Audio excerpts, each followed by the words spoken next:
Agradezco al doctor David Kersenovich, director general del Instituto Nacional de Ciencias Médicas y Nutrición, Salvador Subirán.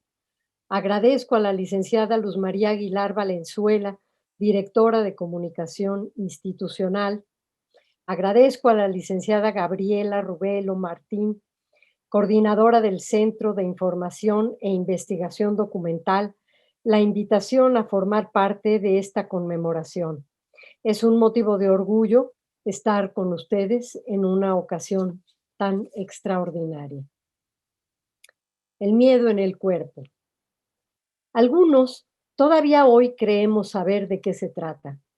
Creemos que se trata de levantarse como solíamos hacerlo antes, de poner el café con pasos somnolientos, de meterse a bañar, desayunar con máxima rapidez, levantar a los niños los que tienen niños, de ponerse el uniforme los que lleven uniforme, de componerse frente a lo que Salvador Novo llamaba taller de reparaciones y nosotros llamamos cuarto de baño, y disponerse a tener buena presentación para el trabajo si todavía se tiene trabajo. Se trata de llevar el dinero suficiente para el transporte, de no olvidar las llaves del coche si se tiene coche, de no olvidar el cubrebocas y el gel. Se trata de hacer hasta lo imposible para no llegar tarde a donde quiera que uno vaya, y ahí es donde empiezan los verdaderos problemas, porque desde el 18 de marzo de 2020 nos dimos cuenta de que salir era una decisión de vida o muerte. La palabra confinamiento, antes solo aplicada a los reos o los enfermos contagiosos y terminales, se volvió el sustantivo que empezó a regir nuestras vidas. Simplemente ya no podíamos salir, no debíamos. Era un riesgo mayúsculo encontrarse con otros porque cualquier otro se volvió nuestro enemigo potencial. Nos podíamos contagiar tan solo por estar cerca, por hacer alguna pregunta, por intercambiar un objeto y peor, por saludar tocándonos. Nosotros, los mexicanos, que nos abrazamos para saludar, todos hemos presenciado incluso ese raro abrazo que solía darse entre políticos y compadres. Supimos que los abrazos eran más peligrosos que los balazos. El abrazo letal podía llegar incluso de nuestros familiares más cercanos, del ser que amamos, de quienes nos dieron la vida y a quienes se la podíamos quitar. ¿Cómo íbamos a vivir yendo contra el más elemental instinto de nuestra especie, contra lo que nos constituye como seres humanos? Tocarnos, olernos, mirarnos a los ojos y hablar cara a cara, besarnos. ¿Cómo íbamos a dejar de frecuentar a los otros, de intercambiar puntos de vista, experiencias, de transitar libremente por países que se dicen o se decían libres, hasta que se impuso primero un toque de queda en algunas ciudades europeas, después un cierre de comercios y oficinas públicas, más tarde un confinamiento voluntario o involuntario en todas partes? Miedo. Empezamos a sentir miedo de los otros, pánico de las multitudes o del individuo común, desconfianza del prójimo. De pronto ya no había buenos y malos.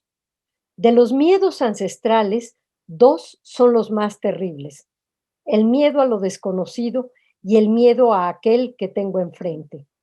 Por primera vez tuvimos miedo de los dos al mismo tiempo. Desde el principio, algunos creyeron saber de qué se trataba. Se trataba de elaborar teorías sobre el origen de la pandemia, de hacer un recuento diario de enfermos y muertos, transmitido en los diarios, en las redes, en los medios de comunicación todos los días. Se trataba de clausurar fronteras, de declarar estados de emergencia, de hacer toques de queda y suspender vuelos y aislarse. Se trataba de estar solos y así, expulsados del mundo, ver y oír y leer y comentar con morbo a través de las pantallas y los teléfonos inteligentes y los no tanto, el crecimiento de la curva epidémica, El terror por la enfermedad y la muerte de los conocidos menos próximos al principio y después más y más cercanos. Aún para los que pudieron confinarse, el mundo no fue ese paraíso que imaginó Ray Bradbury a través de pantallas. Había un desasosiego después de cada reunión, la imposibilidad de reaccionar en Zoom al lenguaje corporal porque no había ninguno, la franca falta de naturalidad al no poder interrumpir o reírse, o incluso al reírse de manera involuntaria cuando la vida privada o la vida íntima se colaban intempestivamente a través del Zoom de trabajo. No saber si el otro está pasmado por algo que dijimos o nada más se congeló. No saber si esa funcionaria pública realmente está intentando no pestañear o si es su fotografía la que colocó en la pantalla y hace rato que abandonó la reunión. Por primera vez, el uniforme de trabajo no pudo ocultar lo que se veía detrás de las pantallas. Y así supimos cómo vivían los otros, cómo tenían que trabajar hacinados, compartiendo el dispositivo con el hijo que tomaba clases en línea, aduciendo no encender la cámara de la computadora por falta de buena señal de internet, que no obstante dejaba oír los ruidos de la licuadora o los ladridos insistentes del perro que no dejaba de azotarse contra la puerta.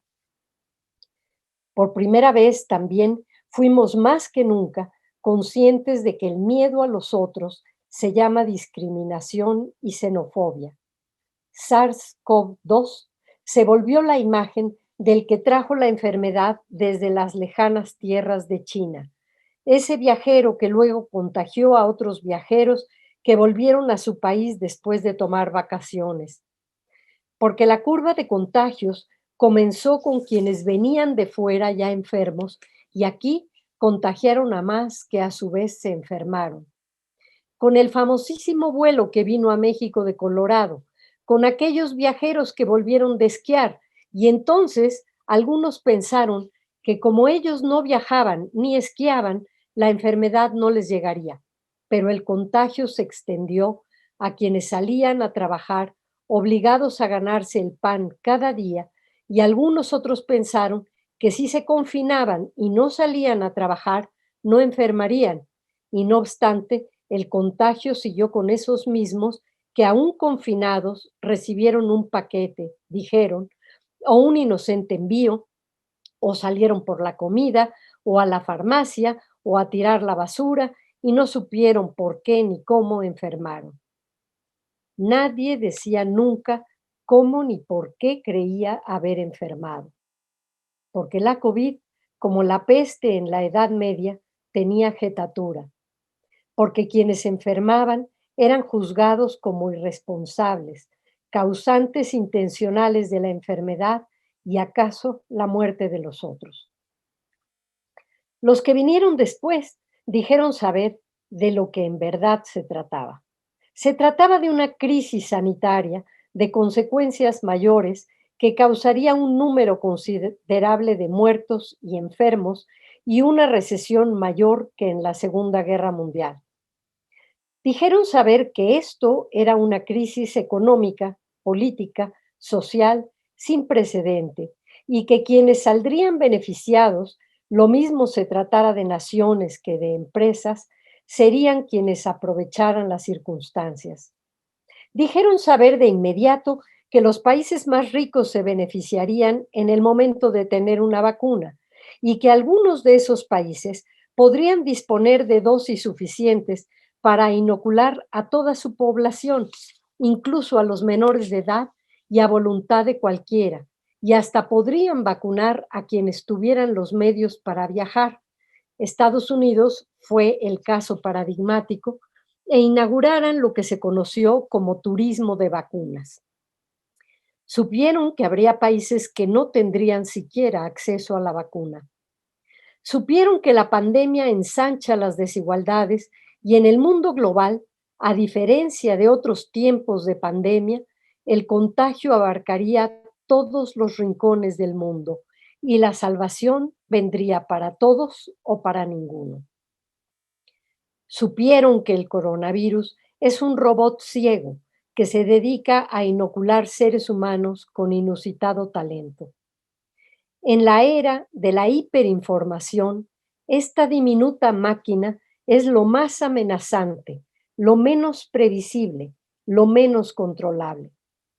El coronavirus es el padecimiento que representa la esencia misma de nuestro tiempo, la cultura global, neoliberal, ultratecnologizada, amenazada por ella misma. ¿Quién podrá más en el combate a esta pseudo criatura? ¿Las frágiles democracias o los gigantes autoritarios? ¿Qué privilegiaremos al fin contra las advertencias de Michel Foucault, el mundo de la libertad o el de la seguridad, a riesgo de la vigilancia y el castigo? 2. Del 28 de marzo al 30 de junio de 2020, la revista de la UNAM pidió a un numeroso grupo de autores escribir una crónica de su experiencia que se publicaría todos los días, semana a semana, y que en forma de libro se tituló Diario de la Pandemia. Porque mientras en los distintos países del mundo los ciudadanos empezaron a confinarse, los bailarines, los músicos, los artistas plásticos, los dramaturgos, se dedicaron a producir materiales gratuitos y sorprendentes que podían difundirse desde las pantallas y que nos acompañaron en los primeros meses de confinamiento. Esta fue la prueba más acabada de que para sobrevivir necesitamos el arte. Todos vimos y reenviamos increíbles videos de bailarines ensayando sus coreografías en casa con los niños brincándoles alrededor, utilizando los utensilios del baño, de la cocina.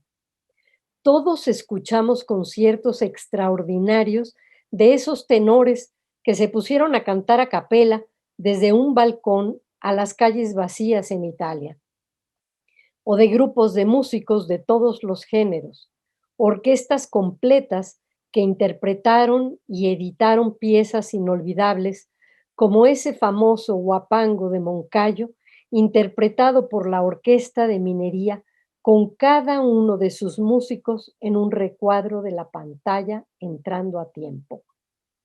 Todos reenviamos las ingeniosas instalaciones donde individuos de distintos países se disfrazaban de personajes de cuadros famosos, de los museos del Louvre, del Prado, de la Tate Gallery. Todos asistimos e impartimos talleres donde se enseñaba cómo escribir esta experiencia. El tiempo como un extenso paréntesis. Prohibido salir, prohibido presentar libros de otros autores, prohibido dar conferencias y viajar, museos sin visitantes, cines sin espectadores, salas de conciertos sin músicos, teatros sin actores, ni bailarines, ni público, librerías sin lectores, el mundo sin interrupciones. Así que todo aquel que escribía, pensaron quienes solicitaron los artículos, dirá que se encuentra en su estado ideal, con certeza. Montaigne, metido en su torre, descubriendo el género del ensayo al preguntarse sobre el yo. Santa Teresa de Jesús y San Juan de la Cruz, encontrando la poesía mística en su celda. Pero no fue así. Entre horarios extenuantes de conferencias y lecciones impartidas a través de la pantalla, la mayoría de quienes participaron de este diario escribieron que no podían escribir, que no podían leer, que no podían ver películas, que estaban hiperalertas y estresados y más de la mitad de su tiempo la pasaban en videollamadas en Zoom, ensumismados, o verificando si sus familiares estaban sanos y necesitaban algo, o viendo noticias de cifras donde se veía crecer o decrecer a los contagiados, el número de camas disponibles en hospitales, el número de enfermeros y trabajadoras de la salud que eran atacados en sus edificios por atender a pacientes COVID, asombrados de escuchar que algún familiar o conocido había enfermado o muerto, angustiados de empezar cada reunión colectiva de trabajo en Zoom con un minuto de silencio, temerosos de que sus hijos, agitados en exceso y hartos dentro de sus departamentos, suplicando a gritos que los dejaran salir, enfermaran, ilusionados al principio y deprimidos después, al ver que pese a la relativa velocidad y la fortuna de contar en nuestro país con vacunas, era lento el avance de la doble vacunación, que el virus mutaba y había nuevas cepas y que seguían enfermando aún quienes estaban vacunados. Sorprendidos de saber que los trabajadores de la salud, esa heroica masa anónima que desde el principio se dedicó a salvar vidas a riesgo de perder la propia, no estuvo al principio de la lista de quienes debían ser vacunados. Angustiados, imaginando su miedo, extrañados de no poder leer, extrañados de no poder leer olvidándose del mundo, extrañados de confirmar lo que ya sabemos, que para leer no necesitamos 30 minutos al día, sino un estado del espíritu, que para escribir necesitamos estar en contacto con los otros, escuchar a los otros, saber de los otros, y asombrados de saber que los que escribimos somos seres humanos, seres deprimidos, insomnes, temerosos, ansiosos, necesitados del mundo y sus abrazos. ¿Por qué los escritores tendrían que consignar estos momentos de dolor, de inequidad, de desconcierto, como si fuera lo mejor que les hubiera ocurrido? ¿Quién dijo que es lo mejor que nos ha ocurrido? ¿Quién dice que estas son las condiciones óptimas para crear, para escribir? La escritura es un animal misterioso. Se revela ante la demanda de productividad y sobre todo se revela ante la falta de certezas. Ante el virus, todo es incertidumbre. Por primera vez en mucho tiempo, la ciencia y la economía y la filosofía y la política y sí, también la literatura se declaran en total desconcierto. Por primera vez en muchos años, tal vez en 100 años, la humanidad en su conjunto se dice, ¿qué hacemos? Dice el escritor Martín Caparrós, prever es lo que hacemos, prever nos hace humanos, prever es lo que nos deshace. Ahora no sabemos, de verdad no sabemos. Siempre decimos que no sabemos, pero creemos que sabemos. Ahora no sabemos. Es vertiginoso no saber. Es vértigo mirar y prever y cerrar fuerte los ojos antes que prevés cerrar los ojos. Dice la escritora Mariana Enríquez, ¿por qué tengo que ser intérprete de este momento? ¿Porque escribí algunos libros? Me revelo ante esta demanda de productividad cuando solo siento desconcierto. Poder, poder, poder, ¿qué podemos hacer? ¿Qué podemos pensar? En una charla con una amiga le dije sinceramente, pienso corto. Dice el escritor Jacobo Zanella, ¿qué narrativa podríamos construir ahora? Hay un mundo cambiando en lo conceptual, la razón por la que estamos aquí. ¿Qué tipo de razón es esta? Tendremos que cambiar también nuestras preguntas sobre nosotros y el mundo. Dice el escritor Rodrigo Hasbún, ¿qué se dirá de este tiempo dentro de otros 50 años? ¿En verdad terminará siendo decisivo en la historia del siglo XXI o para entonces nuevas guerras y pandemias y crisis climáticas de por medio habrá acontecimientos que se le impondrán? Los cientos de miles de testimonios que suceden en tiempo real, las millones de voces, los millones que se hacen oír al unísono, terminarán conformando por su parte una especie de coro necesario que ayudará a desentrañar la confusión o serán un balbuceo incomprensible que se perderá más bien pronto.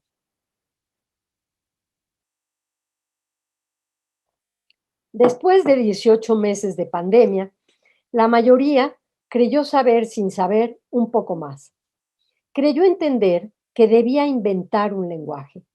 Todo mundo empezó a hablar de nueva normalidad. Todo el tiempo queriendo hacer lo mismo de antes y encontrando trabas impuestas por cada uno o por el propio virus y llamando a las trabas nueva normalidad.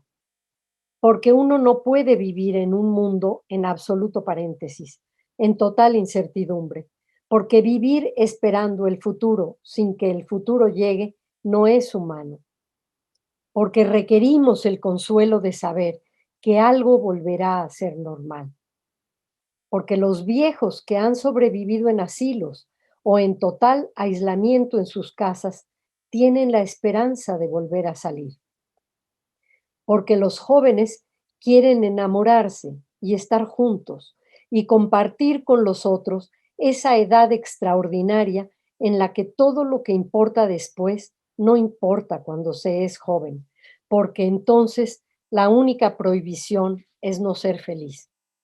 Porque los niños son niños y no distinguen la diferencia entre tuyos y míos, propios o ajenos, ricos o pobres, pandemia o pospandemia, y lo único que quieren es estar juntos y jugar. Entonces, inventamos talleres para aprender a salir de nuevo, para dejar de ser hikikomoris, ese término acuñado en Japón para quienes viven solo en sus dispositivos digitales, para evitar el síndrome de la cabaña, talleres para aprender cómo cuidarnos emocional y mentalmente durante la pandemia, que sigue siendo una realidad, y en la pospandemia, que es el término acuñado para empezar a vivir el futuro, porque la venta de antidepresivos se dispara, porque las consultas psiquiátricas están a tope, porque quienes se enfermaron y se curaron vuelven a las imágenes de los días de la hospitalización o los días del miedo previo a la hospitalización o los días del miedo sin hospitalización, porque se ha acuñado el término burbuja social y cada uno tiene la suya y comparte con un grupo restringido de amigos y familiares las novedades sobre lo poco que se va aprendiendo del virus y soporta el aislamiento de los demás. Aprende palabras como aplanamiento de las emociones, ataraxia, falta de ímpetu, pérdida del placer. Aprende el término trauma vicario, que consiste en sufrir porque se ve a otros sufrir sin poder despedirse. Aprende el término terrorismo doméstico, que es algo bastante más grave que la violencia en casa y que en los últimos meses en muchos de los hogares de todo el mundo ha disparado conductas debidas a la pérdida del empleo, la falta de certidumbre, la restricción de la movilidad y el ánimo exacerbado. La enfermedad y la muerte de familiares nos obliga a permanecer distanciados como espectadores pasivos y nos hace sentir culpables. Y este es otro motivo importante para el abatimiento. Quienes tuvieron acceso a los dispositivos móviles aprendieron que estos son una forma de estar comunicados con los demás y que, por tanto, las prohibiciones prepandémicas de padres a hijos en torno al celular o la computadora no tienen ya ningún sentido y que son ellos, los hijos, quienes ahora enseñan a los padres a comunicarse con otros por Zoom o por FaceTime. Son los hijos quienes proporcionan las ligas y organizan las reuniones familiares a través de pantallas. Son los hijos quienes saben que sus padres se desvelan igual que ellos, porque la fiebre del insomnio, como en 100 años de soledad, ha atacado a la comunidad entera. Aprenden que la consecuencia de comunicarse a través de pantallas provoca ansiedad, frustración, falta de concentración, que hay abuso de sustancias como el alcohol y los fármacos, más altas tasas de adicción debido al estrés, el aburrimiento, el acceso reducido a recursos de recuperación y la incertidumbre. Algunas encuestas en Estados Unidos, The Recovery Village, por ejemplo, muestran un uso de sustancias tóxicas con mayor frecuencia y en más alto porcentaje en la pandemia. El alcohol, 88% más. Marihuana, 37% más. Opioides recetados, 15% más. Benzodiazepinas, 11% más. Cocaína, 6% más. Cuando se les preguntó por qué usaron esas sustancias a los usuarios, las respuestas de los encuestados fueron las siguientes. 53% estaba tratando de lidiar con el estrés. 39% estaba tratando de aliviar el aburrimiento. 32% estaba tratando de lidiar con síntomas de salud mental, tales como ansiedad o depresión. Sobra decir que los desórdenes alimenticios han crecido de modo exponencial en este tiempo. Servicios de recuperación, apoyo, acompañamiento se han vuelto imprescindibles en el sector salud y en la cultura. Un dato que no es irrelevante. En todas las direcciones de la Coordinación de Cultura de la UNAM, durante el 2020, los múltiples y variados talleres impartidos por medios telemáticos estuvieron y están ahora llenos a tope. Pero hubo algunos otros, pocos, muy pocos, que no dijeron saber de qué se trataba, aunque lo vivieron día con día desde el primer día. Son los directivos, administrativos, médicos, enfermeras y enfermeros, afanadores, camilleros, personal de salud, personal de intendencia del Instituto Nacional de Nutrición Salvador Subirán, que en marzo del 2020 fue reconvertido en hospital COVID. Ellos supieron, antes que los demás, que el primer enemigo a vencer era el miedo, que lo que había que hacer era actuar, asistir, recibir, diagnosticar, medicar, acompañar, estar presentes, poner el cuerpo, prepararse sobre la marcha, improvisando, atendiendo instrucciones, cuidándose pese a todo, sobre todo los médicos, doctoras, enfermeras, afanadores, camilleros y personal que está en contacto con los pacientes que conviven con la muerte cada día. Algunos con trajes de protección médica y mascarillas que vuelven mucho más difícil quitárselos y ponérselos y vuelven más pesadas las horas de trabajo. Algunos, los más, con horas de trabajo extenuantes. Desde marzo del 2020 han sido estudiados más de 38,000 pacientes con síntomas COVID y han sido ingresados en esta institución más de 4,500. Hubo algunos testimonios que este personal comunicó de manera anónima a través de mínimas frases que son lección de vida, un conocimiento que acaso teníamos y olvidamos, y que una situación inédita como esta viene a recordarnos. Uno de ellos supo que lo único que no había que hacer era dar la vida por sentada. Otro supo que había que valorar y poner lo mejor de sí el día de hoy, porque al día siguiente no se sabe.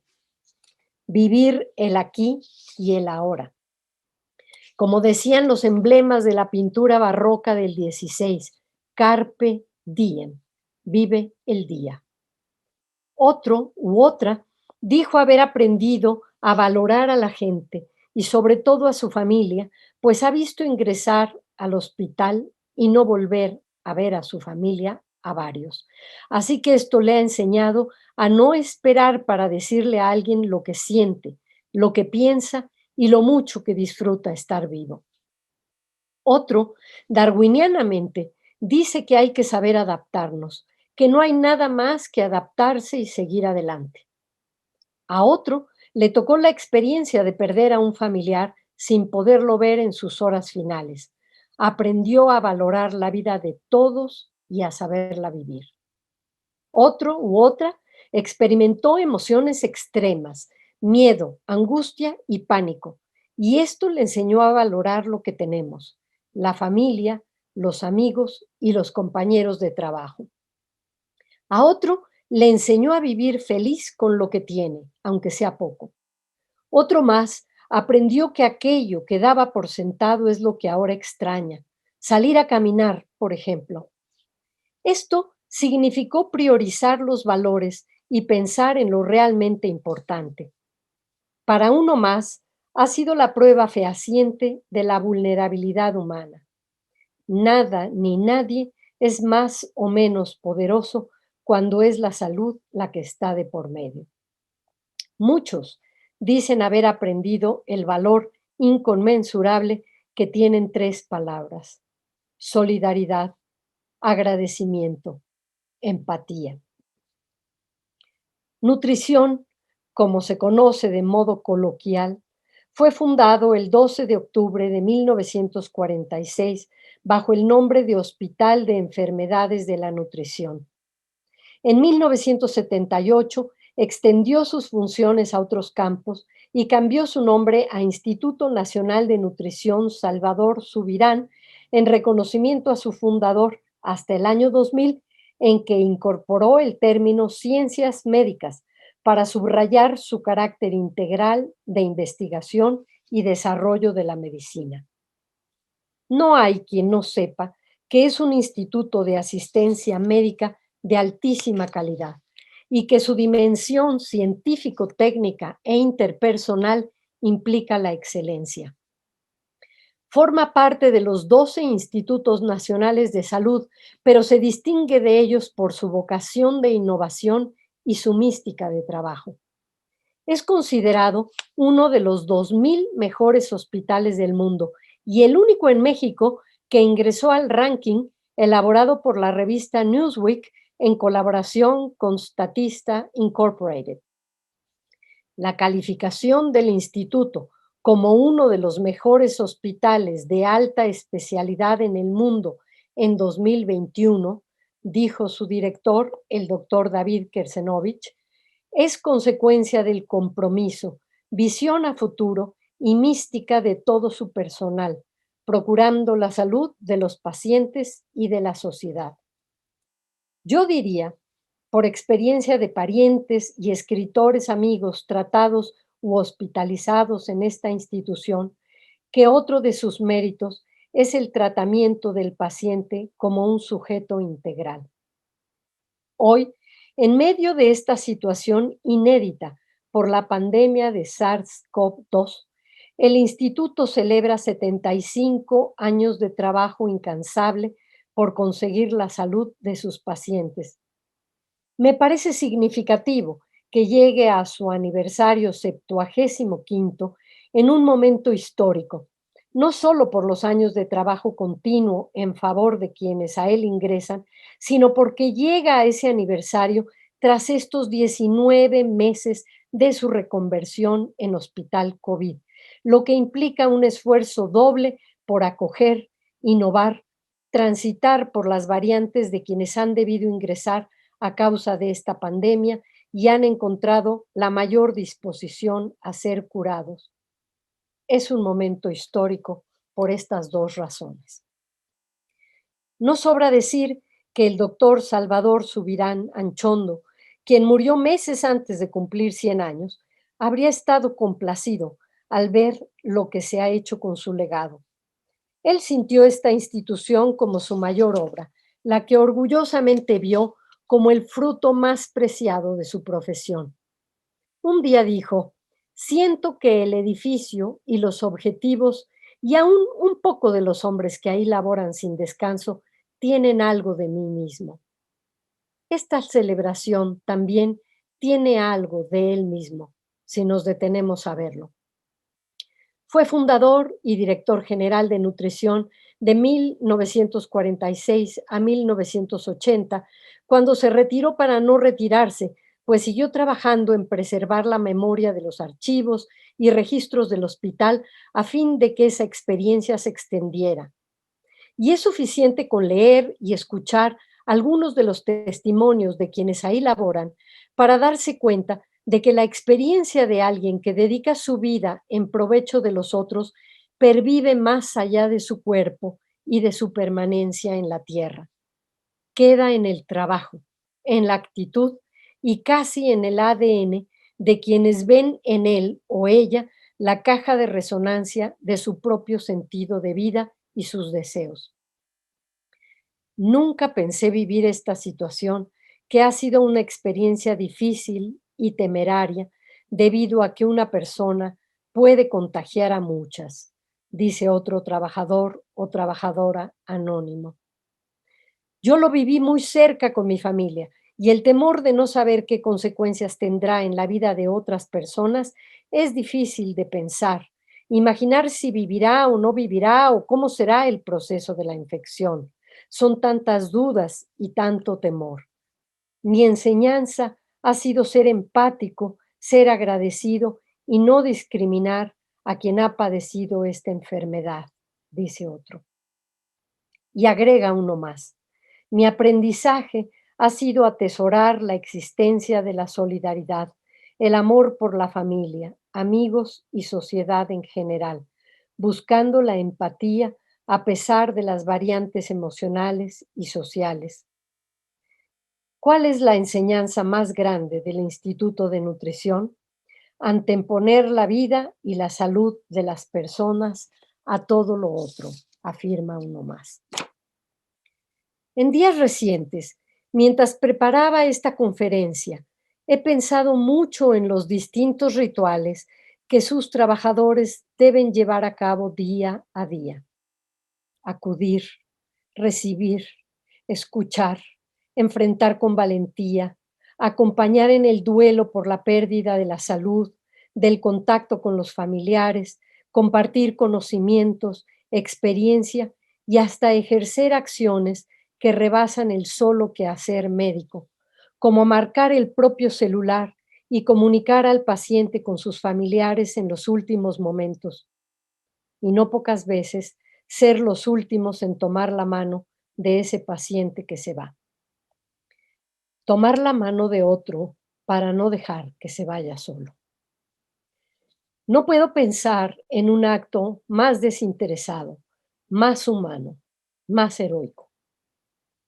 Por esas y por todas las razones que no cabrían si quisiera resumir cada minuto de los años de existencia de esta nobilísima institución, celebro que todavía existe en el mundo gente como la que lo integra, la que hace de ella lo que es y la que ha pasado por ella a lo largo de estos 75 años. Enhorabuena al Instituto Nacional de Ciencias Médicas y Nutrición Salvador Subirán y muchos, muchísimos años más de vida. Muchas gracias.